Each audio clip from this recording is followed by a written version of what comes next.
Welcome. My name is Andreas Tetsch and I'm the Chief Market Officer of Atradius, a leading global credit insurer. This is the third webinar in our series of virtual events looking at the major issues impacting businesses and trade around the world today. Today we will be discussing the impact of digitalization of trade. It will come as a surprise to you that recent reports from the OECD and the World Economic Forum show that digitalization throughout the world has massively accelerated during the pandemic. In some sectors, digital transformations that would normally have taken years have been completed in just a few months. So what does the digital landscape look like now?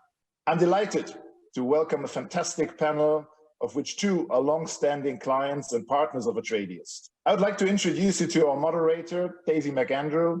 Daisy is an experienced journalist and former economic and political editor for the BBC, Sky News, ITV, and Euronews.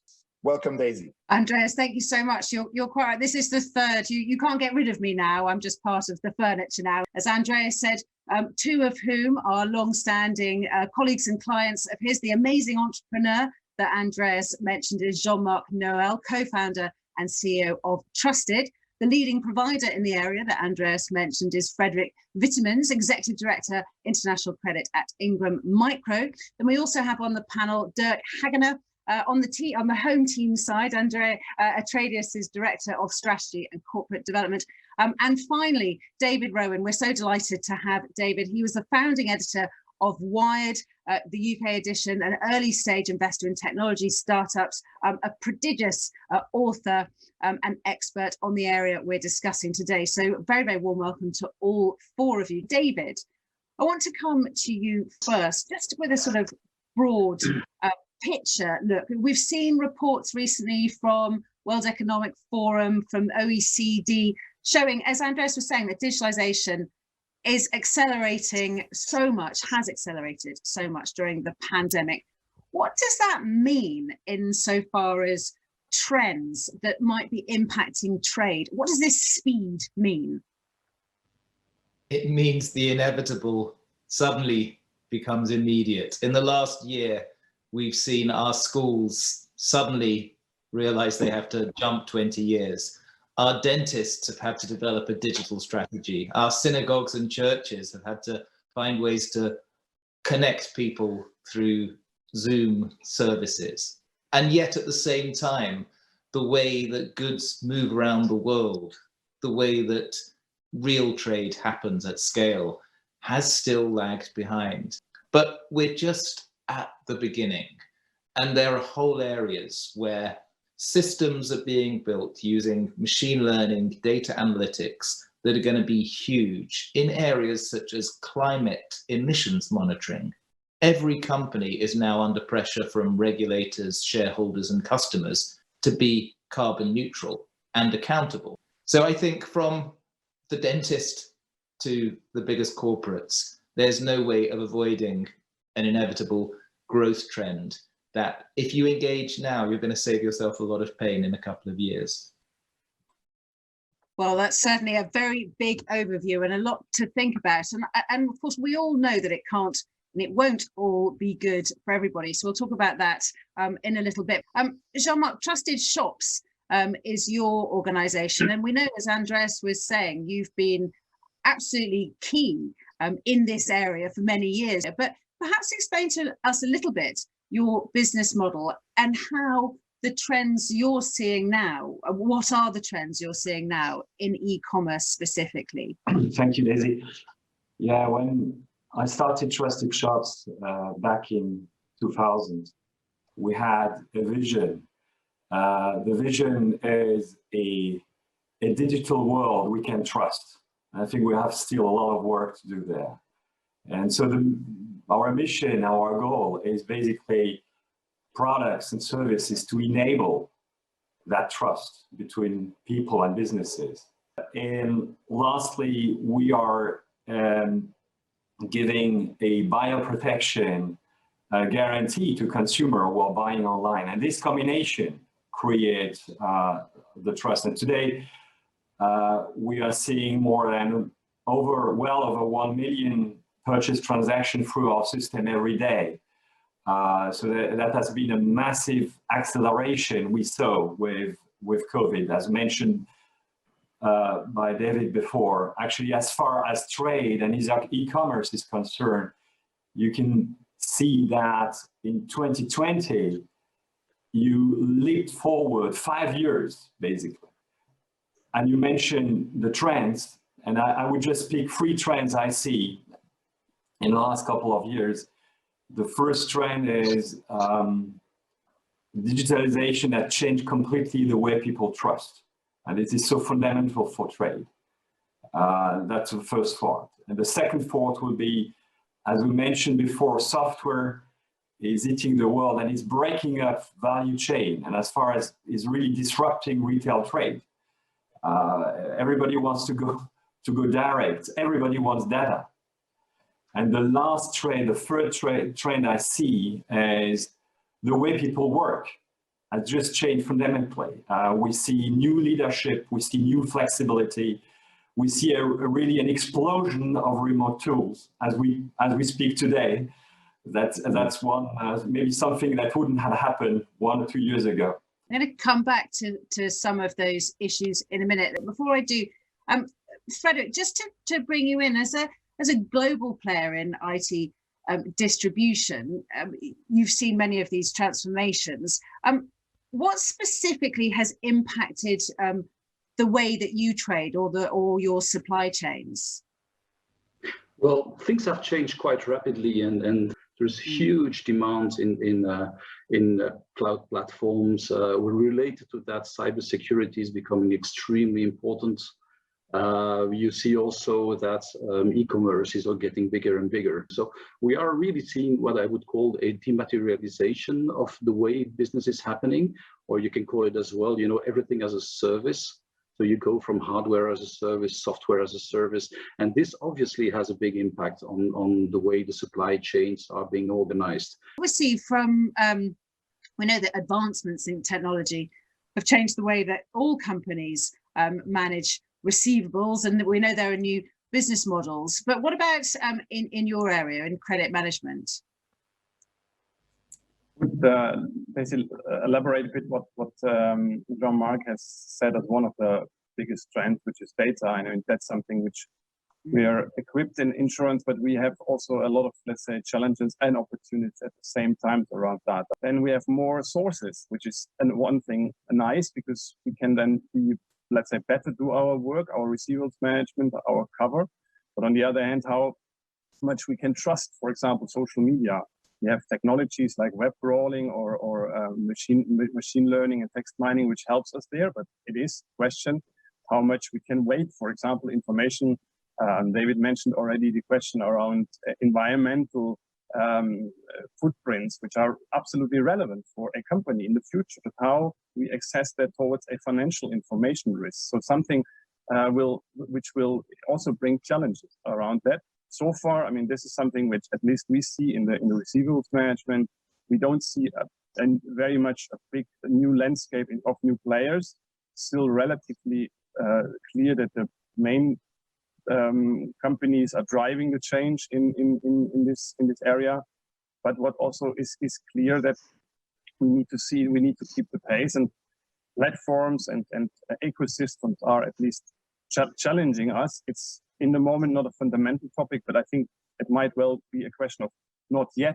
David, I'd love your view on that. And also just going back to, I mean, do people automatically feel distrustful of the cloud, let's say, or of people harnessing or gathering their data?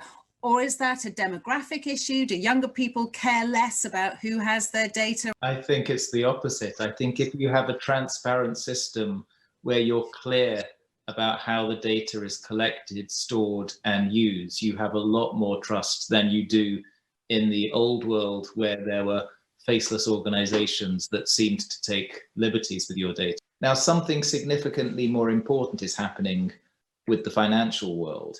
There is declining trust in government's management of fiat currencies. When you have the US president and others pumping in trillions of dollars of newly printed money into the economy, people are worried about inflation. They're worried about what the real value of their asset is. That's one of the reasons that cryptocurrencies have been booming in recent years. Now, in the trade world, in the world of business-to-business transactions, there are all sorts of new formats for engendering trust. There's the growing use of open APIs so that data feeds from one company's database can be safely used elsewhere. I think the risk comes when regulation is lax and those trust systems are compromised by short-term commercial interest. And Jean-Marc, I'd love your reaction to what David was just saying there about trust, because obviously trusted shops is, it says it in the title, but also what I was saying earlier about the growing pains that might come with this very fast acceleration and what that, if that does bring problems with it. Maybe first to react to what David was saying on trust. I mean, it's important maybe to first understand what is trust. Why is it important? I mean, it's a kind, I would say it's a lubricant that is helping you to do in your social world, in social life, and your economic life. So trust is really important. And it's important to see that technology change really the way people trust. If you look at the evolution of trust, you had first the trust in the person, which was, would say, the local trust. And today, we're moving to the next step, which is a kind of decentralized trust. It means that the power is shifting from brands to connected individuals. And this is where all companies need to figure out how to react to that. And one of the ways to react to that is to understand nearly in real time what my customers are thinking about my company. And how do I connect those experience data with my operational data to make something meaningful out of that, to react quickly, to solve problems, to improve your product and your service in a continuous way. I think you're absolutely right. It is such a big change for a lot of people and daunting, quite scary. Frederick, just coming back to this issue, of course, one thing that's happened over the past year is we might be more connected digitally, but we've never been less connected in the real world because we've all been forced by the pandemic, many of us have been forced to work from home. And I just wonder if you have any idea, if it's too early to tell yet, how that might affect business models and new talent in a digital world. Well, what we certainly have seen is that we were surprised by the winners and the losers of the pandemic, in a sense that some companies have been much quicker to adapt than others. Now, it is important as a business to understand who you're working with. So there is, this aspect of the business that should not be forgotten. Yes, it might be digital, but the person-to-person discussions through Teams or Zoom or whatever you want to use has become increasingly important, very much so. The adaptation to e-commerce is definitely another one where, it has required us to change the way we think and the way we approach. We had to use a lot of data information internally as well to adapt, understanding, okay, the IT sector went pretty well, but the customers of our customers might have been in trouble. So we need to understand that and also to talk through that. So big data usage has become suddenly so much more important internally and externally to guide, our internal, but also our external colleagues, through the change that we are seeing today.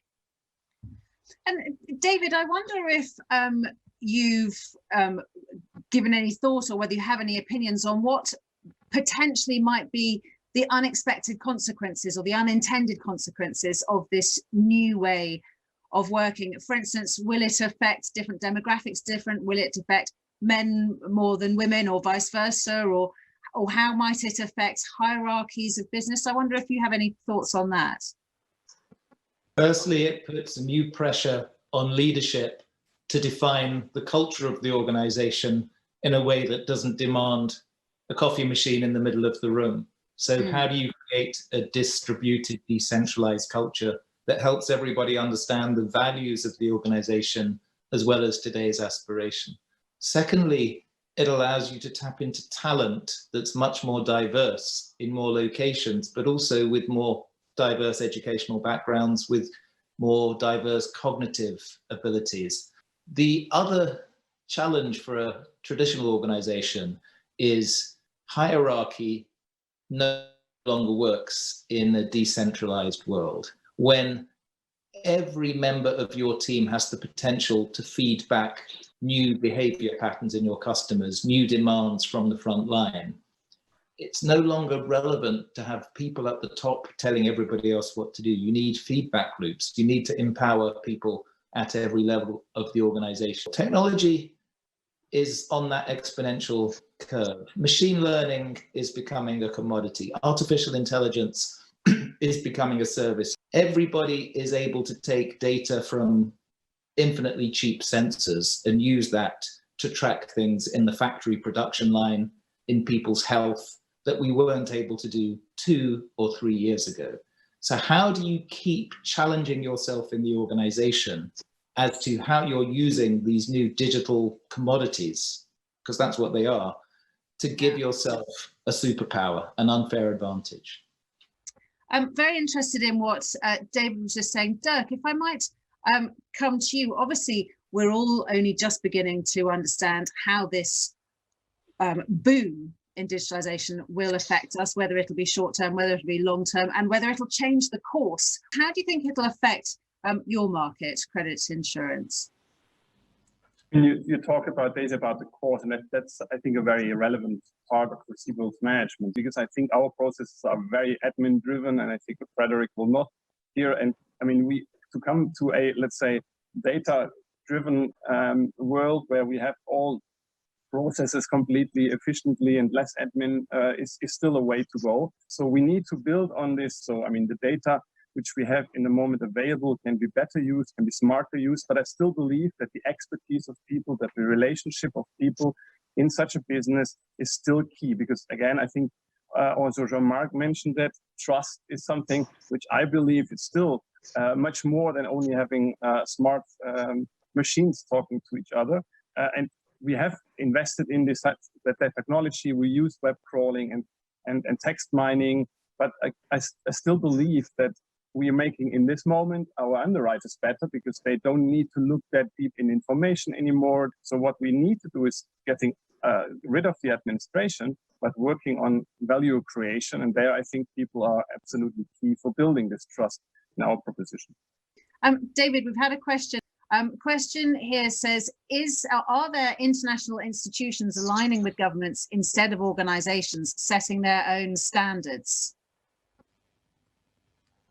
There are international conventions that seem to determine what's happening. There is a decentralized movement that starts the process off, and then big institutions, we are starting to see even the Davos type crowd, the G7 type crowd, wanting to try and take some control back from the decentralized crowd in order to make sure that incumbents don't lose out. And I think sometimes there is an entirely new power base being created. Decentralization is going to be really quite significant, and it's not necessarily going to be dominated by all the old financial institutions. So creators are going directly to the crowd. I think the wider trend of decentralization is going to shift decision-making from some big companies to the ecosystems that need the services those companies have. I hate to say too much, but if those ecosystems are new and aren't understood by regulators and are therefore unregulated, doesn't that bring a danger? Regulators tend to come in too late and too heavily. They're too slow often to monitor what's happening. Now, some people are not very good ethical people, and they try and break every system for their own advantage. And trusted reviews of products and website is a system that's pretty easy to break. There are factories of people writing fake Amazon reviews because it works. How do we ensure that the regulators act quickly, but also the companies that host these negative reviews, the Trustpilot type companies, the Google and Facebook type companies? When you have big monopoly companies, they don't like being accountable, and that is a problem in a democracy. I think, Jean-Marc, I'm going to have to let you come in on this. Yes, I mean, fortunately enough, I mean, absolutely right. But I just wanted to tell you one example and one idea. If you are not doing anything and you're caring about your reputation, you got on the internet what I call a passive profile. And that passive profile is most of the time a negative profile. The reason for that is, why would people use their time to provide a reputation, to write a review? People who are happy with your services would take less time to just post a review on Facebook or Google also. So in the end, you end up with a reputation which is rather negative. So you have to do things. And fortunately enough, there are possibilities to do such a thing.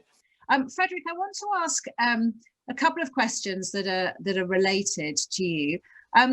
One question which I hear a lot these days is, how do companies prevent excessive investment in IoT? And I guess I would add on that, maybe not excessive investment, but backing the wrong horse. And secondly, just taking that forward a bit, Frederick. So how do we avoid too much investment or the wrong type of investment, and what should we be investing in?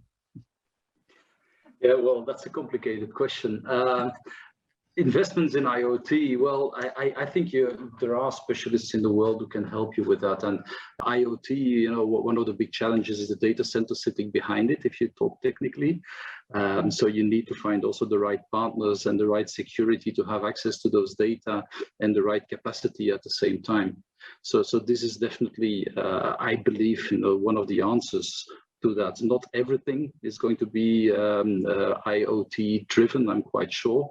And there will be a lot of security questions behind that too, and these will have to be answered in terms of the right security solutions around any kind of electronic device that is going to work with that.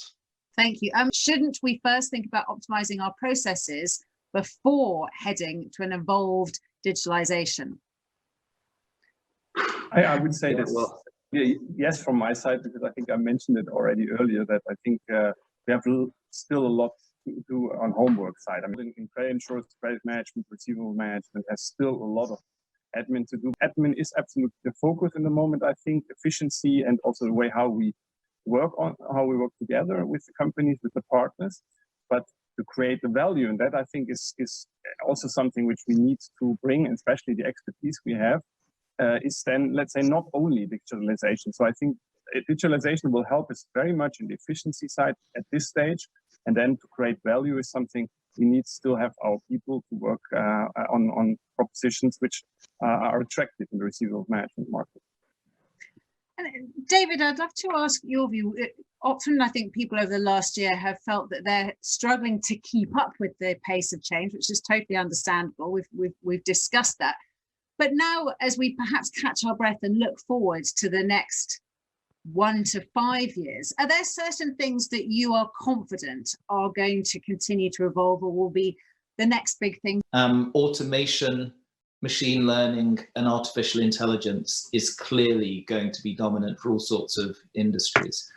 Quantum computing and new forms of massive data processing in real time is going to be huge. And I mentioned carbon pricing and climate change to the way we account for what a company does, as well as financial accounting.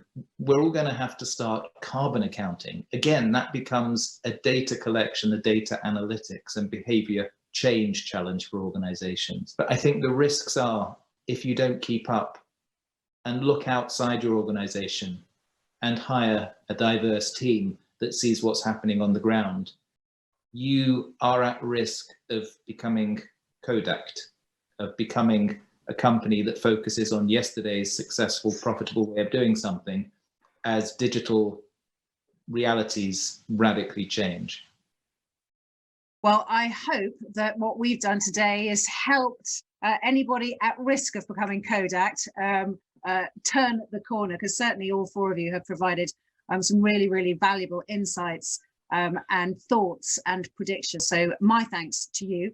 Thanks, Daisy. And also I would like to thank all of our panelists and you, Daisy, as our moderator for this thought-provoking discussions. I hope that all of you listeners have taken a couple of learnings from this. This has been a very challenging webinar as the topic is very wide, but I think we pointed out some very interesting aspects about the importance of trust, about the scope of the changes that digitalization is going to bring. There are going to be lots of ways to innovate and lots of challenges, but also opportunities. And the key task is to size these opportunities for us as a tradiers on behalf of our customers, but also for all of our customers. The final event in this series of webinars for tradiers is called Deglobalization, a new way of trade, but will it stick?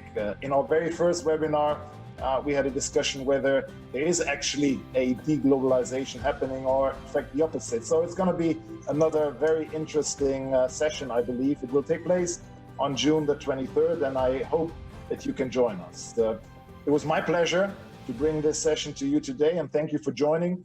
I look forward to seeing you at the next event. Thanks.